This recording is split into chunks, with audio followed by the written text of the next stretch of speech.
Bonjour, on se retrouve dans cette vidéo pour faire ensemble un tampon qu'on a voulu faire maison. C'est un petit objet do it yourself.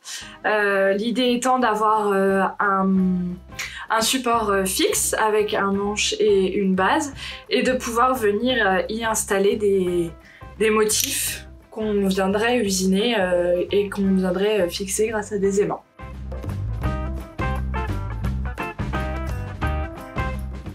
Donc on se retrouve dans Fusion pour voir la partie paramétrage du tampon. Donc ce qu'on a vu sur le tampon assemblé, c'est que j'ai fait 3 petites parties pour pouvoir faire le manche. J'ai fait une partie dans laquelle j'ai des trous pour pouvoir placer les aimants et un début de perçage pour pouvoir placer la tête de vis qui va venir consolider l'assemblage des 3 parties du manche et du support. Donc ceux-là, je vais les usiner dans du bois de 18 mm. Et sur la partie qui va imprimer un motif, là je vais partir sur un bois plus fin de 7 mm.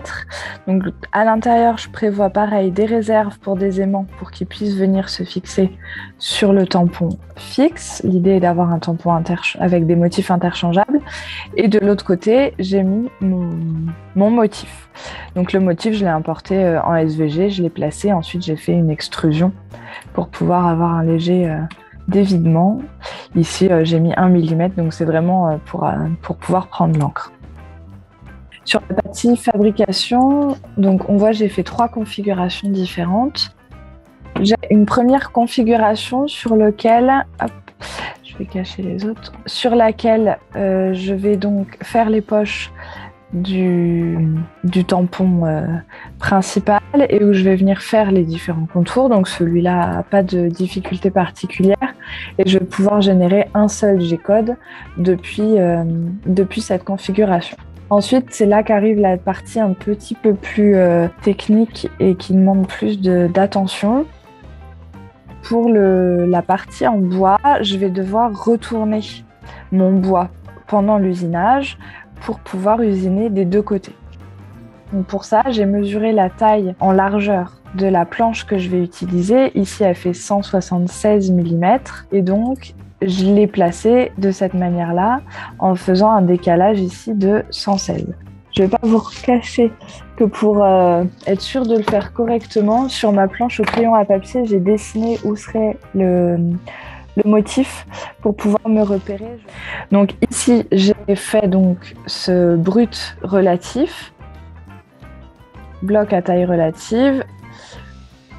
J'ai fait un décalage pour rajouter, donc mon cercle fait 60 et j'ai rajouté 116 pour en tout avoir 176. Et ici, je viens faire des poches, donc celui-là est plutôt facile. Et ensuite, c'est là que ça se complique, puisque je vais retourner ma planche. À la fin du premier usinage, je vais retourner ma planche et ma planche va être de cette manière-là. Et là, j'ai fait un usinage adaptatif bidirectionnel et un contour. De la même manière, si on veut regarder, j'ai fait vraiment pareil. J'ai mis 116 ici, mais mon décalage, je l'ai mis en négatif. Voilà. N'hésitez pas au crayon à papier à dessiner sur votre planche.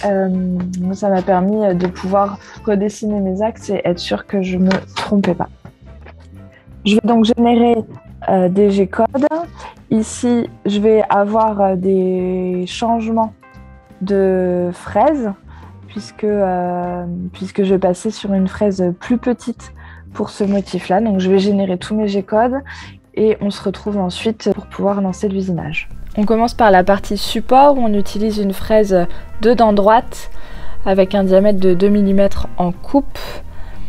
On vient faire notre point 0, ici je le fais sans palpeur et on lance l'usinage. On a usiné 3 petits bouts de bois pour faire le manche. Finalement on s'est rendu compte une fois qu'on était en train de le monter qu'un seul suffisait, que c'était moins joli avec 3. On arrive sur la partie délicate. Donc là, j'ai ma planche de bois. J'utilise le palpeur pour pouvoir venir faire mon point 0 sur le premier usinage, donc qui va consister juste à faire les 2 petites poches pour pouvoir placer les aimants. Une fois que mon point 0 est fait, on lance l'usinage.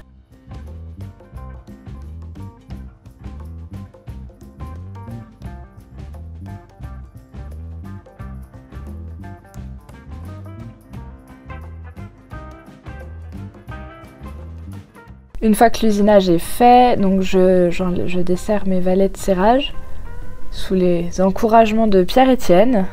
Non, la seule erreur qu'il pourrait avoir, c'est si la définition du brut, t'as pas mis exactement les bonnes dimensions. Donc je reglisse ma plaque. Je vais pouvoir refaire le point zéro. Là, le palpeur est intéressant comme la planche a une réserve. Et on lance l'usinage. J'étais rassurée d'avoir dessiné au préalable sur la planche, même si mes dessins n'étaient pas du tout à l'échelle, mais au moins quand l'usinage a commencé, j'ai tout de suite vu que c'était bon.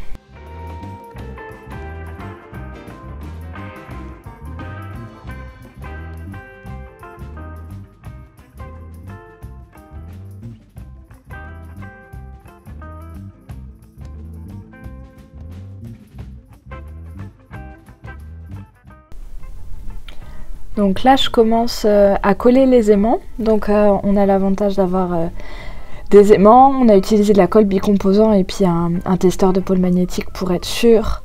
Et puis vous allez pouvoir entendre mon enthousiasme de voir à quel point j'avais réussi à bien paramétrer les poches. Oh, c'est vraiment beau. Oh, bah, j'ai pas perdu ma journée, tu vois. Bien fait de me lever. Et voilà, maintenant il n'y a plus qu'à attendre que ça sèche pour pouvoir le tester. Donc ici j'ai assemblé mon tampon, je vais utiliser l'encre qu'on avait en stock. Donc une encre qui est très pâteuse, donc le résultat est pas top, mais ça donne une bonne idée. Donc j'imprègne bien mon tampon.